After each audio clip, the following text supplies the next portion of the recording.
Treatment's nothing like the marketing on the website. You know what I mean? So you look at you go to a website and there's a picture of two people sitting by a swimming pool, and it's like, oh, a romantic, safe place where all of your needs will be taken care of with a chef. And maybe there are treatment programs like that, but they're not very effective. Treatment has a whole crazy, interesting dynamic that's not good to market on your website, which is like part therapy, part jail.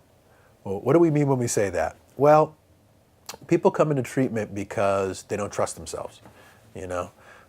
Basically, they've been engaging in a behavior that's harming themselves. They've made multiple commitments to stop themselves from harming themselves, and they've continually betrayed themselves and don't trust themselves anymore. So then they come into treatment, and you do your intake, you have your conversation, you come to see if they're appropriate, and then you shake hands, you say, okay, you're coming in here. But underneath that handshake, there's a secret deal. What's the deal? The deal is the client comes in and says, I don't trust myself, so I'm going to give you some of my freedom because I can't make my own healthy choices, and I'm going to let you make decisions for me, okay? And that's like an easy deal. If you're a decent person like I am, you're like, great, I'll take a little bit of your freedom for a short period of time until you can begin to trust yourself, and then, onward and upward. But the secret part of that is I'm going to give you my freedom because I need you to take it, because I don't trust myself. But in 3 weeks, I'm going to be fighting tooth and nail for my freedom back, even though I still don't trust myself.